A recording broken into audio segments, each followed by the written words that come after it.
चौथा अध्याय, हिरण्यकशिपु के अत्याचार और प्रहलाद के गुणों का वर्णन।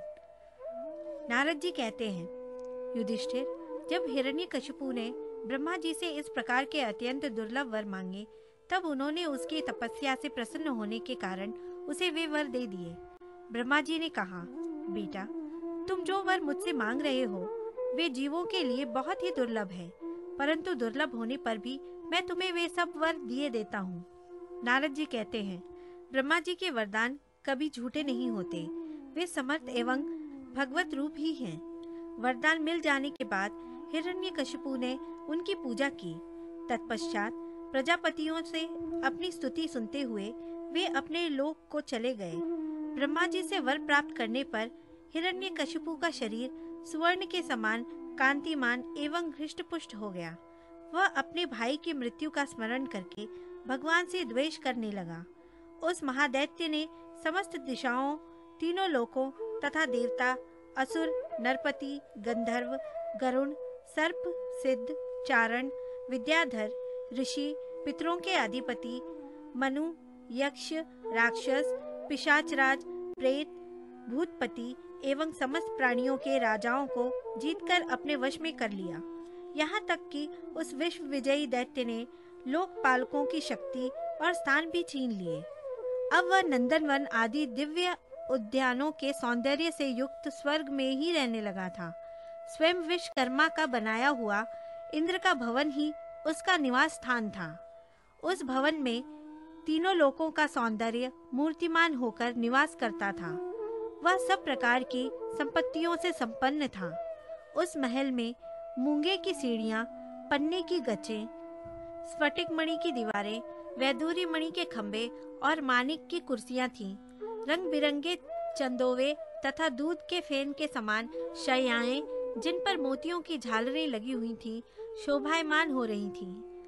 सर्वांग सुंदरी अप्सराएं अपने नुपुरों से रुंझुन ध्वनि करती हुई रत्नमय भूमि पर इधर-उधर टहल रही थीं और कहीं-कहीं उनमें अपना सुंदर मुख देखने लगती थीं। उस महेंद्र के महल में महाबली और महामनस्वी हिरण्यकशिपु सब लोगों को जीतकर सबका एक छत्र सम्राट बनकर बड़ी स्वतंत्रता से विहार करने लगा।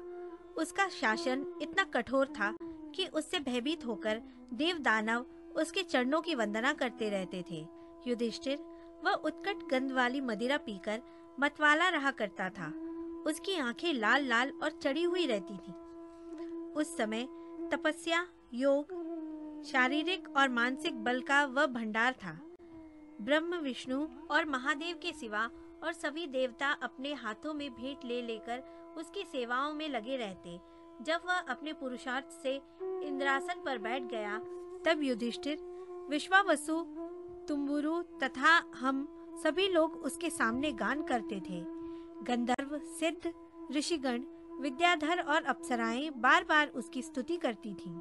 युधिष्ठिर, वह इतना तेजस्वी था कि वर्णाश्रम धर्म का पालन करने वाले पुरुष जो बड़ी बड़ी दक्षिणा वाले यज्ञ करते, उनके यज्ञों की आहुति वह स्वयं छीन लेता। पृथ्वी के सातों द्वीपों में उसका अखंड राज्य था। सभी जगह बिना ही जोते बोए धरती से अन्न पैदा होता था।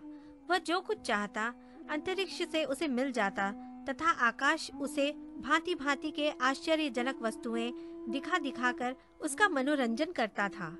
इसी प्रकार खारे पानी, सुरा, घृत, इक्षुरस, दधि, दुग्ध और मीठे पानी के समुद्र भी अपनी पत्नी नदियों के साथ तरंगों के द्वारा उसके पास रत्न राशि पहुंचाया करते थे। पर्वत अपनी घाटियों के रूप में उसके लिए खेलने का स्थान जुटाते और वृक्ष सब ऋतुओं में फूलते फलते। वह अकेला ही सब लोकपालकों के विभिन्न गुणों को धारण करता।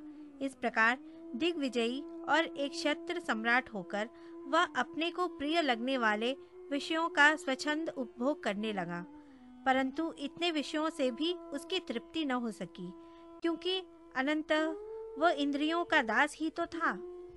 युधिष्ठिर, इस रूप में भी वह भगवान का वही पार्षद है जिसे सनकादिकों ने शाप दिया था। वह ऐश्वर्य के मद से मतवाला हो रहा था तथा घमंड में चूर होकर शास्त्रों की मर्यादा का उल्लंघन कर रहा था। देखते ही देखते उसके जीवन का बहुत सा समय बीत गया। उसके कठोर शासन से सब लोग और लोकपाल घबरा गए। जब उन्हें और कहीं किसी का आश्रय न मिला, तब उन्होंने भगवान की शरण ली।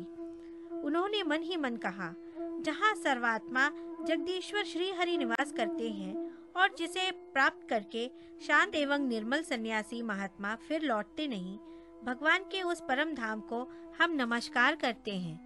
इस भाव से अपनी इंद्रियों का संयम और मन को समाहित करके उन लोगों ने खाना पीना और सोना छोड़ दिया तथा निर्मल हृदय से भगवान की आराधना की।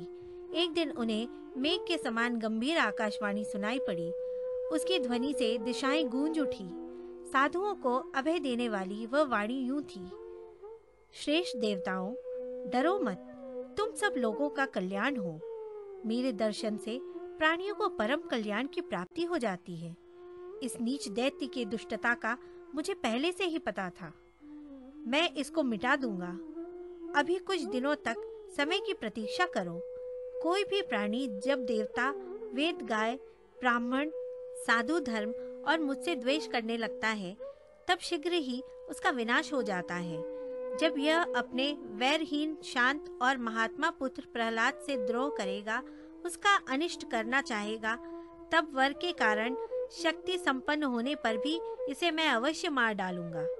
नारद जी कहते हैं, सबके हृदय में ज्ञान का संचार करने वाले भगवान ने जब देवताओं को यह आदेश दिया, तब वे उन्हें प्रणाम करके लौट आए। उनका सारा उद्वेग मिट गया और उन्हें ऐसा मालूम होने लगा कि हिरण्यकशिपु मर गया। युधिष्ठिर, दैत्यराज हिरण्यकशिपु के बड़े ही विलक्षण 4 पुत्र थे। उनमें प्रहलाद यूं तो सबसे छोटे थे, परंतु गुणों में सबसे बड़े थे। वे बड़े संत सेवी थे, ब्राह्मण भक्त, सौम्य स्वभाव, सत्य प्रतिज्ञ एवं जितेंद्रिय थे तथा समस्त प्राणियों के साथ अपने ही समान समता का वर्ताव करते और सबके एकमात्र प्रिय और सच्चे हितैषी थे। बड़े लोगों के चरणों में सेवक की तरह झुककर रहते थे। गरीबों पर पिता के समान स्नेह रखते थे। बराबरी वाले से भाई के समान प्रेम करते और गुरुजनों में भगवत भाव रखते थे। विद्या, धन, सौंदर्य और कुलीनता से संपन्न होने पर भी घमंड और हेकड़ी उन्हें छू तक नहीं गई थी। बड़े बड़े दुखों में भी वे तनिक भी घबराते न थे। लोक परलोक के विषयों को उन्होंने देखा सुना तो बहुत था, परंतु वे उन्हें निस्सार और असत्य समझते थे। इसलिए उनके मन में किसी भी वस्तु की लालसा न थी। इंद्रिय, प्राण, शरीर और मन उनके वश में थे। उनके चित्त में कभी किसी प्रकार की कामना नहीं उठती थी। जन्म से असुर होने पर भी उनमें आसुरी संपत्ति का लेश भी नहीं था। जैसे भगवान के गुण अनंत हैं, वैसे ही प्रहलाद के श्रेष्ठ गुणों की कोई भी सीमा नहीं है। महात्मा लोग सदा से उनका वर्णन करते और उन्हें अपनाते आए हैं, तथापि वे आज भी ज्यों के त्यों बने हुए हैं। युधिष्ठिर, यूं तो देवता उनके शत्रु हैं, परंतु फिर भी भक्तों का चरित्र सुनने के लिए जब उन लोगों की सभा होती है, तब वे दूसरे भक्तों को प्रहलाद के समान कहकर उनका सम्मान करते हैं। फिर आप जैसे अजात शत्रु भगवत भक्त उनका आदर करेंगे, इसमें तो संदेह ही क्या है। उनकी महिमा का वर्णन करने के लिए अगणित गुणों के कहने सुनने की आवश्यकता नहीं। केवल एक ही गुण भगवान श्री कृष्ण के चरणों में स्वाभाविक जन्मजात प्रेम उनकी महिमा को प्रकट करने के लिए पर्याप्त है। युधिष्ठिर, प्रहलाद बचपन में ही खेल कूद छोड़कर भगवान के ध्यान में जड़वत तन्मय हो जाया करते। भगवान श्री कृष्ण के अनुग्रह रूप ग्रह ने उनके हृदय को इस प्रकार खींच लिया था कि उन्हें जगत की कुछ सुध बुध ही न रहती। उन्हें ऐसा जान पड़ता कि भगवान मुझे अपनी गोद में लेकर आलिंगन कर रहे हैं। इसलिए उन्हें सोते बैठते, खाते पीते, चलते फिरते और बातचीत करते समय भी इन बातों का ध्यान बिल्कुल न रहता। कभी कभी भगवान मुझे छोड़कर चले गए, इस भावना में उनका हृदय इतना डूब जाता कि वे जोर जोर से रोने लगते। कभी मन ही मन उन्हें अपने सामने पाकर आनंदोद्रेक से ठठाकर हंसने लगते।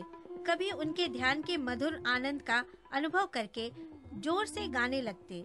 वे कभी उत्सुक हो बेसुरा चिल्ला पड़ते, कभी कभी लोग लज्जा त्याग करके प्रेम में छककर नाचने भी लगते थे। कभी कभी उनकी लीला के चिंतन में इतने तल्लीन हो जाते कि उन्हें अपनी याद ही न रहती, उन्हीं का अनुकरण करने लगते। कभी भीतर ही भीतर भगवान का कोमल संस्पर्श अनुभव करके आनंद में मग्न हो जाते और चुपचाप शांत होकर बैठ रहते। उस समय उनका रोम रोम पुलकित हो उठता। अधखुले नेत्र अविचल प्रेम और आनंद के आंसुओं से भरे रहते। भगवान श्री कृष्ण के चरण कमलों की यह भक्ति अकिंचन भगवत प्रेमी महात्माओं के संग से ही प्राप्त होती है। इसके द्वारा वे स्वयं तो परमानंद में मग्न रहते ही थे।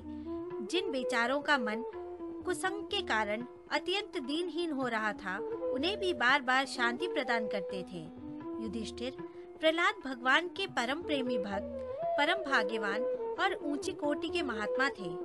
हिरण्यकशिपु ऐसे साधु पुत्र को भी अपराधी बतलाकर उनका अनिष्ट करने की चेष्टा करने लगा। युधिष्ठिर ने पूछा, नारद जी, आपका व्रत अखंड है। अब हम आपसे यह जानना चाहते हैं कि हिरण्यकशिपु ने पिता होकर भी ऐसे शुद्ध हृदय महात्मा पुत्र से द्रोह क्यों किया?